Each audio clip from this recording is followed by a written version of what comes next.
Welcome everyone to Hillcrest Connects, where we want to briefly share with you what it means to meet together as we catch a glimpse of what God is doing in and through our congregation. Today we have with us Casi Knibbs. He's one of our worship leaders and has been a part of our church family for over 20 years.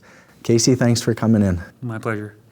So tell us how COVID-19 has affected you and your family. Well, probably the largest way it's affected our family is that we are all at home. We have 4 kids. 3 of them were in the school system or are in the school system, but now the school system takes place in our living room and our dining room and their bedrooms and throughout the entire house. So who's the teacher? Well, my wife and I both do it. I'd say she probably handles the majority of it because I still am working throughout the day and whatnot, but it's been interesting to get a glimpse into their school lives and what they do on a day-to-day basis. Tell us a little bit about work, how that's affecting your family life. My role at work has not changed too much. I don't have a role where I interact with people on a regular basis. And so the largest difference for me for work now is that I'm just working out of my house instead of out of the office. And do you find that more challenging, or do you enjoy being home more? I enjoy being home more. I find it a lot more relaxing and a lot less driving to and from work, and just my days seem simpler. So with 4 kids home, tell us what a day looks like for you and your family. Well, I get up a little bit later than normal, but I'm usually the first one awake, and I sit down and maybe read a little bit or watch a video on Right Now Media or pray for a little bit. Maybe not 100% regularly, but as much as I can. And then my wife usually gets up, and then the kids start filtering upstairs and downstairs into the common area, eat breakfast, and they all have meetings and stuff throughout the day on the computer and schoolwork to do on the computer. So there's one computer that they get to share, so it's a pretty big juggling act. Yeah. But they're usually done around noon. And then, yeah. And how are they dealing with school at home? I think some of them enjoy it more than others. Some of our kids are more extroverted, and they definitely miss being with their friends on a day-to-day basis.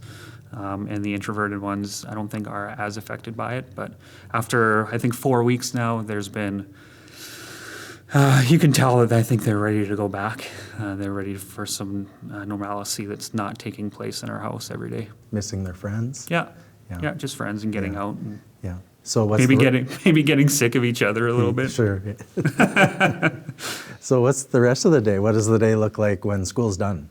Usually when school's over, I'm still working a little bit at that point, so I kind of wrap up my day and then gather, I guess, with the rest of the family, and I don't know, maybe the kids are playing outside, so relax for a little bit, supper, but I've actually really enjoyed the time. We've got to play a lot of games and just spend a lot more time together than normal. No soccer to go to, no just nothing going on, right? So it's just opened up this really large chunk of time every day that we get to spend with each other. Yeah, it's been really good. Good. What are you enjoying most about it? Oh, definitely just how relaxing it is. I'm by nature introverted, and so being at home all the time doesn't affect me as it might. My wife, she's really extroverted, but I just enjoy being able to have that chunk of time and not have to run around and go to different things all the time. So what do you cherish most about being together as a family? What are some of the things that you do to invest in your family? Just spend time together. The one thing, one thing I do miss is we did a pretty regular date night. Like I would take we have 2 girls and 2 boys. I would take one girl out on every second Sunday. Essentially, my wife would take one of the boys out every second Sunday, and we haven't really been able to do that in the same capacity. So trying to get back into that rhythm, maybe if we can. But what's changed in your relationship, in your spiritual relationship? I think in my spiritual relationship with God, I just find myself in a place where I'm just asking what's next. Like not necessarily what's next, after COVID or anything like that, but just like what's next on a day-to-day kind of basis. Like how can I be obedient? How can I, how can I follow? How can I disciple the best way that I can here and now, and what everything looks like now with being locked up, kind of in a sense. Yeah. And so what's he teaching you through that process? Like I said, that would be like just to ask what's next, to be searching and looking and not just complacent in being comfortable in my own home all the time, because it's really easy to kind of fall into that in my own space. But yeah, to seek what's next. So you mentioned earlier that you've been watching Right Now Media. What type of things are you watching? The series, a couple different series right now. We're doing one is kind of a small group as a family through like small group Zoom meetings. We're doing the James study with Francis Chan. That one has been close to my heart. We've done that one a few times over the years. And then there's one by, I want to say his name is Jonathan Pekluda, about just anxiety around COVID-19. So this is a small group that you're doing this study with? The James one, yes. Okay. So tell us a little bit what that looks like. Your small group, I assume, used to meet in your home or somebody's home, and now it's all with Zoom? Yeah. So yeah. Tell us a little bit what that's like. It's not quite the same, but it is the same in some aspects.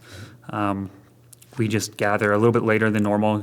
Hopefully kids are in bed and stuff. There's a lot of kids in the group, so we can focus a little bit more. But we gather and we watch one of the videos and we just discuss and talk about it and see how everyone's doing, see if there's any needs that need to be met within the group or anything. Do you see a difference in people in terms of their relationship with God? Is it deepening because of the crisis? Is it concerning more? Share us a little bit about insight into what the group looks like. Yeah, so something I think I've seen consistently, and it's funny, not even just within church culture or within, say, a small group or my family, but even before I came here, I was watching like a talk show, part of a talk show, and they were just talking about how it's not going to be the same after there's some resolve to this, and I feel like a lot of people are sensing that there's this kind of opportunity in this time where life is so disrupted and so turned upside down that the rhythms that we had before aren't going to be the same as the rhythms that we had after. And there's a really big opportunity in that. And I think that's starting to be realized by a lot of people. So share with us then what you hope isn't the same, and share with us what you hope is different. I hope it doesn't return to the same amount of busyness and the same amount of,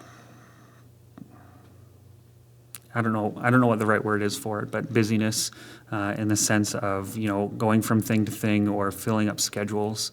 I just think there's a really good opportunity here to evaluate, for people to evaluate what they're involved in and what things they've committed a lot of time to and a lot of brain power to or a lot of space to, and ask themselves, does this actually bring value, to my life or to my family's life, or does it actually further the kingdom of God at all? Is there any discipleship aspect to it where I can help people grow and learn? I think it's going to be paramount in a lot of the decisions that we make as a family going forward. So you haven't led worship with people in the building in some time now. Share with us how that affects you or what that means to you. There's definitely an aspect of everybody coming together that I miss. I was talking to Steve the other day when we were recording Sunday, and just said that if there was ever any doubt in anyone's mind that the church is not a building and that it's a body, this is a very good example of it. The church building itself just feels very empty, and what it's missing is community. And that's the part of worshiping on Sunday together that I think I miss the most, is just the community.